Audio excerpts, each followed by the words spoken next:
નમસ્કાર વિદ્યાર્થી મિત્રો, આજે લેવાયેલ રાજશાસ્ત્ર ધોરણ 12 વિષયનું સંપૂર્ણ સોલ્યુશન મિત્રો વિડીયોને સ્કીપ કર્યા વિના જોજો. એનસી ક્લાસીસ ચેનલમાં આપનું હાર્દિક સ્વાગત છે. મિત્રો, વિભાગે વૈકલ્પિક સરકારની રચના કોણ કરે છે? તો વિરોધ પક્ષ. નંબર 2, દ્વિપક્ષ પ્રથા ધરાવતો દેશ કયો છે? તો અમેરિકા છે.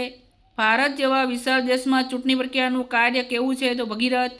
ભારતમાં કયા વર્ષથી ચૂંટણી પંચમાં 3 ચૂંટણી કમિશનની જોગવાઈ કરવામાં આવી છે?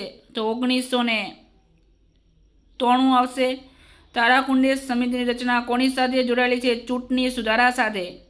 ભારતનો એક પણ બાળ પ્રાથમિક શિક્ષણથી વંચિત ન રહે તે માટે રાઇટ ટુ એજ્યુકેશનનો કાયદો ક્યારે અમલમાં આવ્યો? તો 2010 આવશે. રાષ્ટ્રીય સાક્ષરતા અભિયાન ક્યારે શરૂ કરવામાં આવ્યું? તો 1988. પીડીપી કયા રાજ્યનો પ્રાદેશિક પક્ષ છે? જમ્મુ કાશ્મીર. કેન્દ્ર સરકારે 50 વર્ગો માટેના નાણાં અને વિકાસ સંબંધી કોર્પોરેશનની રચના ક્યારે કરી છે? તો 1992 આવશે. નીતિ આયોગની રચના ક્યારે થઈ? તો 1 જાન્યુઆરી 2015ના રોજ. બાળ વિવાહ પ્રતિબંધક ધારો ક્યારે પસાર થયો?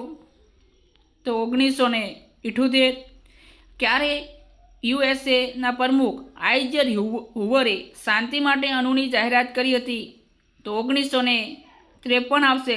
મિત્રો, જે આપણને 4 વિકલ્પ આપ્યા છે એ ઓપ્શનમાં આપણો જવાબ નથી આપેલ, ખાસ ધ્યાનથી જોજો. ટકાઉ વિકાસનો ખ્યાલ કોને આપ્યો? તો બુટલેન્ડ પંચે આપ્યો છે. પંચશીલ સિદ્ધાંતોનો સૌ પ્રથમ સ્વીકાર ક્યારે અને કયા દેશોએ કર્યો? તો 1954માં ભારત અને ચીન. સ્વીકારની વાત છે મિત્રો, ખાસ ધ્યાન રાખજો.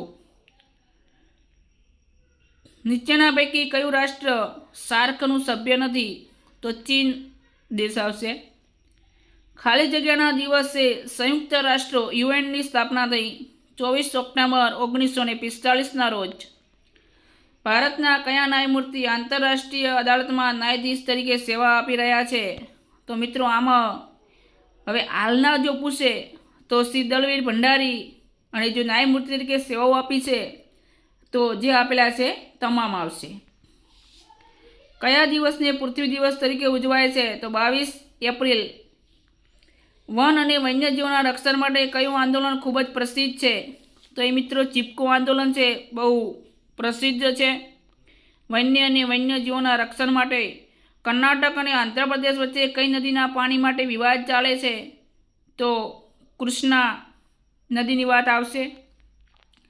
મિત્રો, વિભાગ બી.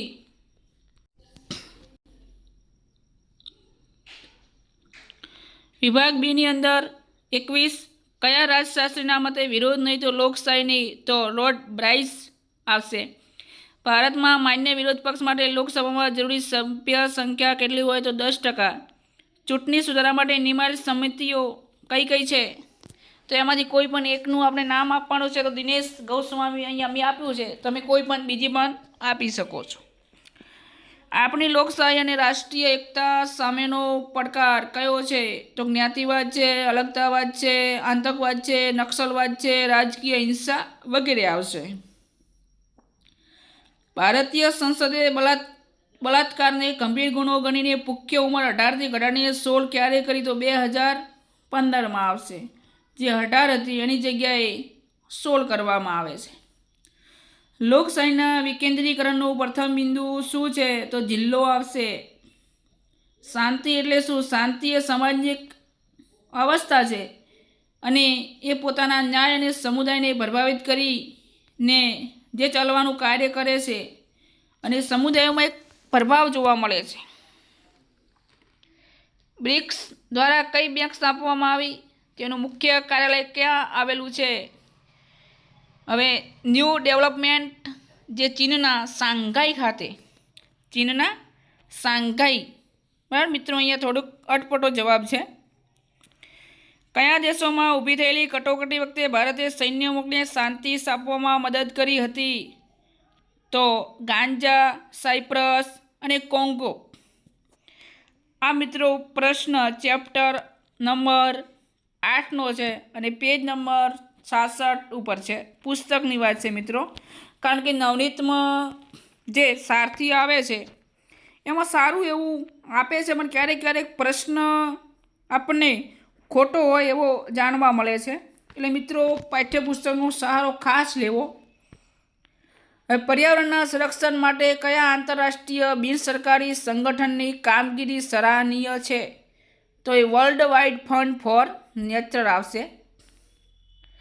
હવે મિત્રો વિભાગ સી, તો વિભાગ સીની અંદર જે તમને 31મો પ્રશ્ન છે ચેપ્ટર 1માં છે, 32મો પણ ચેપ્ટર 1માં છે, છાયાપ્રધાન મંડળ જે પણ ચેપ્ટર 1માં છે, એમ અહીંયા જે કયા ચેપ્ટરમાં કયો પ્રશ્ન આવેલો છે તો એ મિત્રો તમને દરેક સામે ચેપ્ટર લખેલા છે.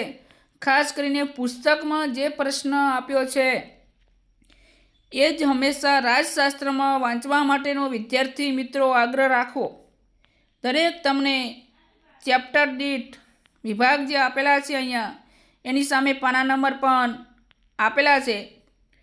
તો મિત્રો વિડીયો મોટો ના થાય એટલા માટે સામે પેજ નંબર લખેલા છે, તમે જોઈ શકો છો.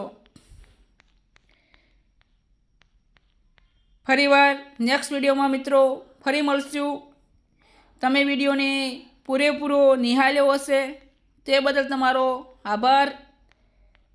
જય હિન્દ, જય ભારત.